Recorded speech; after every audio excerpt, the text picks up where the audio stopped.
Richard was nothing more to me than another human being. All this bullshit about Satanism and all that, I didn't care, because when you stop to think of it in the simplest form, Satanism is nothing more than another form of religion, another faith. So he's nothing more than human.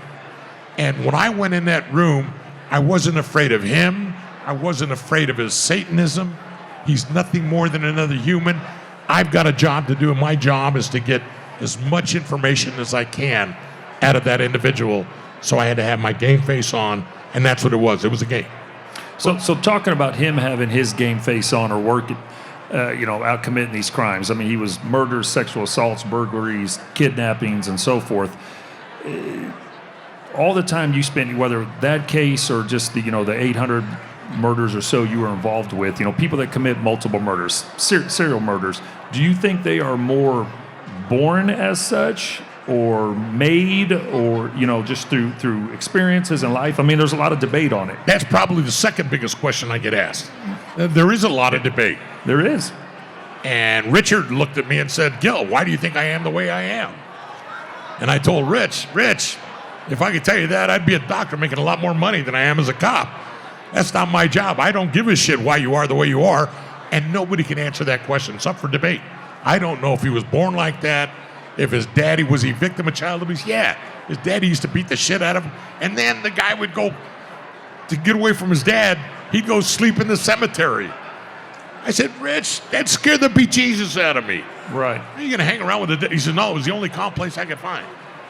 And, he called me Gil, I called him Rich. Matter of fact, I'd have him up here drinking some of your whiskey if you'd allow it. Yeah, we'll let you. So in L.A. County at the time, there were about 8 million people living, right? Shit, I don't know. There's more than I can't count that high. So to put that in context, we live in Oklahoma. Above us is Kansas, and above that is some other flat state, I think. Like Canada. Nebraska, yeah. And then above that's like North Dakota. All of those states don't have 9 million people in them. So you're trying to find a killer within that large demographic. What do you think helped you the most, other than he was a moron and criminals aren't very smart sometimes? I really don't know. I know the week before he was arrested, he went down to Mission Viejo. And I remember talking to the captain. I said, we'll have him in 2 weeks. And we haven't the foggiest idea who he is. I said, we'll have him in 2 weeks. He's getting braver. He's making mistakes. When he went down to Mission Viejo, he says, tell him it was me. He liked the name Night Stalker. Mm-hmm. It's catchy. Tell him it was me. I was here. He's making mistakes. Then we found a car. Then we found prints.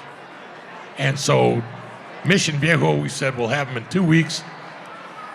And then the following week, we had him in a week. Take luck over skill any day. And I don't know how to say this, but we just got the sign. 5 minutes. 5 minutes. We had another guest on a few weeks ago on our, 5 minutes. Now I see it. That's what now I see the 5 minutes. Thank you. We're looking at each other. We're not looking outward. Well, I guess we'll expedite We've got 5 this. minutes left. So just some quick numbers for that. I'm a detective. I'm just the junior. I'm just a dumb nurse. Only 25 years, not 38. He's a hero. Heroes. Yes. But Richard Ramirez, he ended up being convicted for, correct me if I'm wrong, if you might know some of this, but it looks like 13 murders, 5 attempted murders, 11 sexual assaults, 14 burglaries. He was actually sentenced to death there in the state of California, but nobody actually gets put to death in California. And he died in 2013 from medical reasons. Is that correct? That is correct. June 7th, 2013. June 7th. He knows dates, doesn't he? And a partridge in a pear tree. God bless him. There's no more appeals. It's over with. He's dead. He's gone. He's done.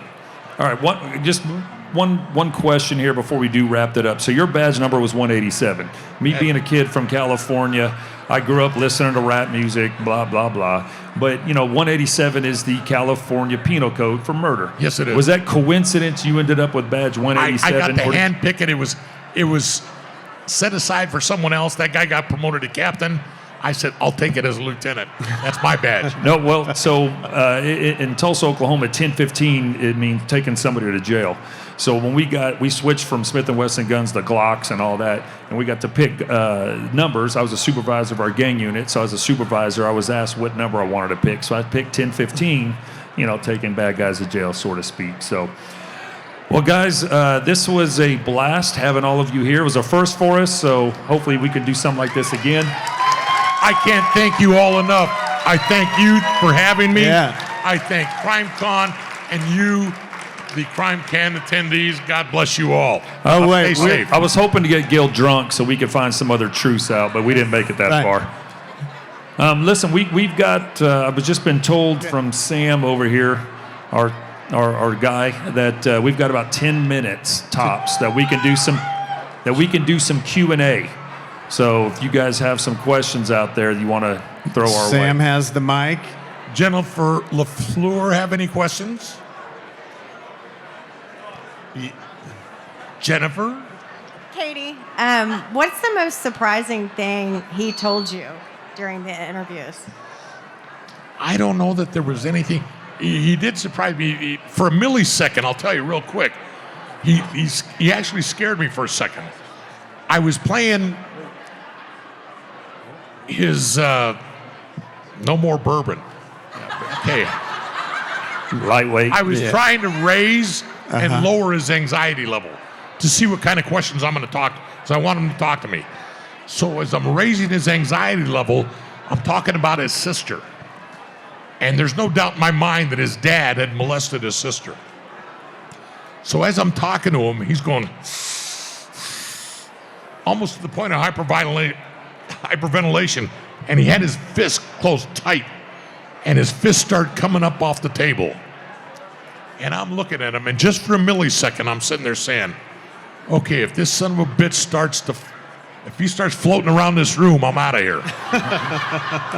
If he starts levitating, I'm gone.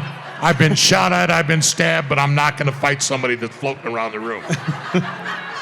And so I said, hey, Rich, how about a break? You want something to eat? But nothing he said surprised me. He's just a regular guy. That like to murder people.